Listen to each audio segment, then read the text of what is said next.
Okay, I am going to demonstrate how I create a sportscape, which is a popular composite type image that a lot of my seniors like. And when we shoot these, we're shooting more for action type images, and more times than not they're going to go into an album and maybe also be on the wall as a separate wall portrait. This one is going to be a double spread in the album, and so I'm going to start by opening a new file in Photoshop at 20 by 10. Let's fill it with black. Edit, fill, black. And the first thing I'm going to do is move in my main focal point image, and this is a close-up where you can see her face really nicely. I'm going to take into account the rule of thirds and put her right about here. And the rule of thirds, if you're not familiar, is if you divided your canvas into 3 parts vertically and horizontally, it's where the lines would come together. There are 4 points, which are your strongest points for composition, to put your center of interest.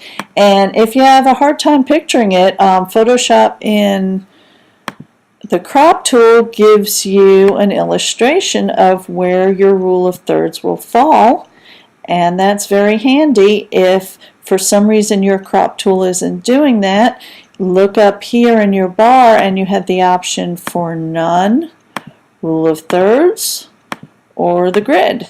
And I keep mine on the rule of thirds. It does come in handy. And we're right about there. You don't have to be exact. I think that works nicely, and we may move her yet. So we don't want to crop this. And the first step I'm going to do is add some action to the batons. So I'm going to duplicate the layer.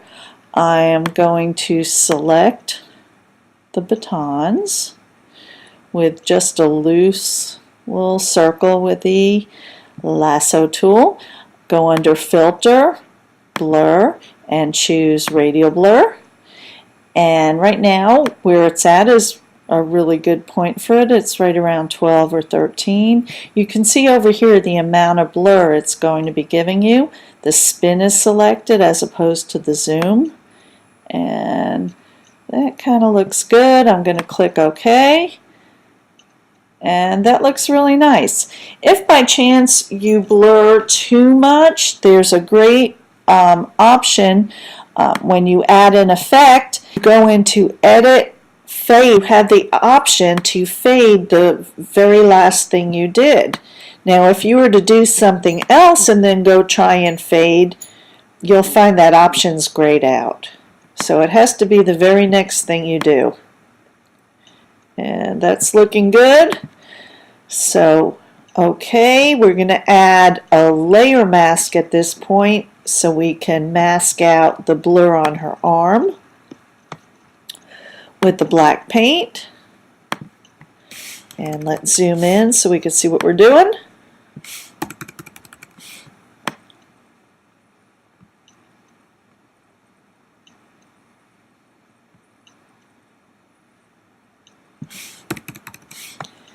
And I'm going to mask in here as well.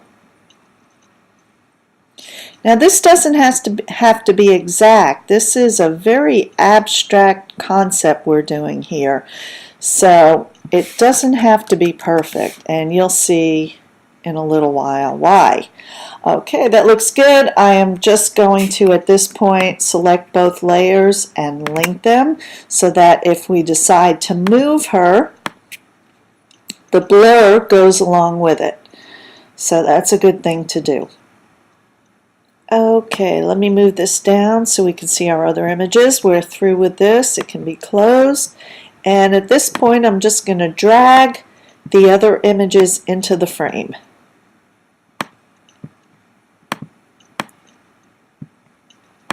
And you'll notice while I'm doing this that the one hides the one underneath it. And that's because our layers are in normal blending mode, so all the pixels will show over what's below it. But if we change the blending mode of the layer to lighten, then it's going to ignore the black pixels and just lighten what's underneath. So I'm going to go through and change all the blending modes to lighten.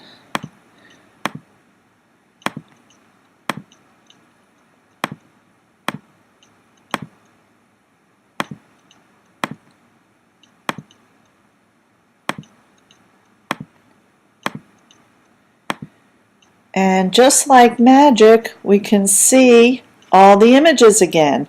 And at this point, it makes it really, really simple to just move them around to wherever you may want them to be. Resize them a little. That looks good. Let's take this one, if we can, right there, and move her in there. That's a nice place for her. And make that one a little bigger. I like to vary the size because if they're all pretty much the same size, it's static. And we want to create motion and movement. And that looks good. Let's take this one, make it real big.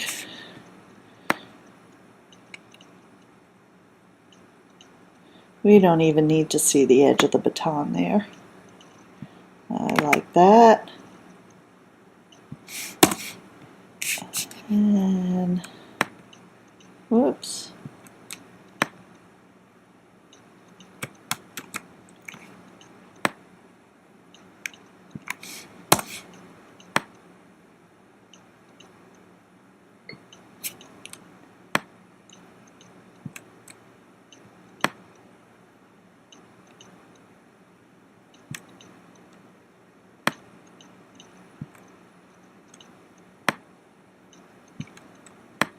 And just move them around till it feels right.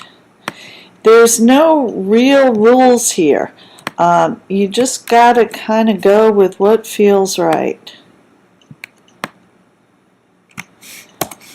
I'm kind of liking this. You want to create a little bit of movement. You don't want the heads all on the same level. You don't want them all the same size. I still, well, want to see this one a little bigger for some reason. Now if you notice, I hit the free transform button and the corners where I want to grab and drag this are not available to me. There's a really handy shortcut. It's Command 0, and that makes the box just big enough to get to the corners. So you can drag it out and make it bigger.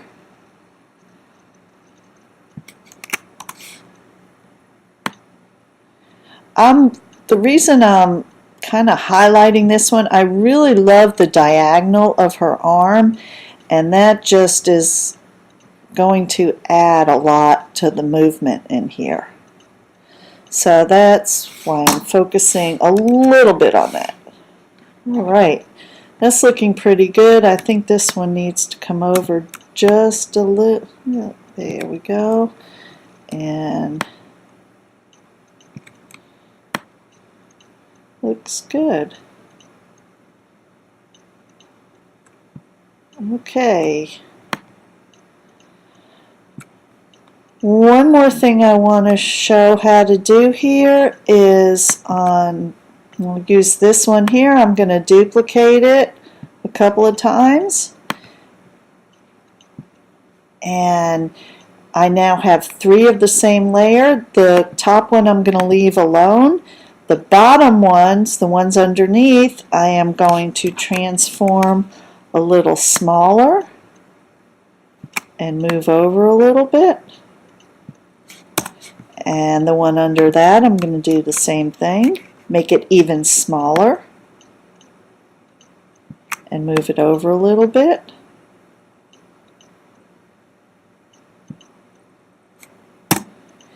And then I'm going to take these 2 bottom layers and I'm going to merge them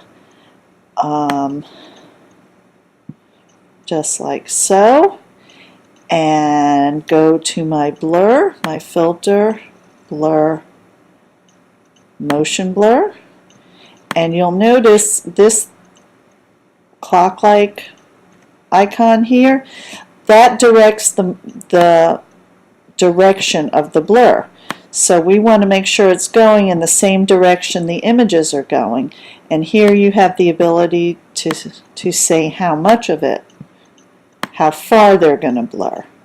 And that's looking pretty good. I kind of like that.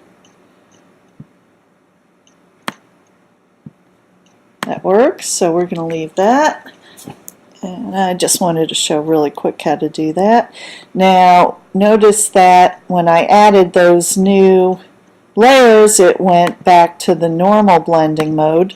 So I am just going to switch that over to lighten. So now we can see her legs again, which is good. And these two here I'm going to link. And that way, if I want to move it, both layers are going to move along. So that's looking nice. It's acceptable, but it's nothing special. What I'm going to show you now will take it to that special level.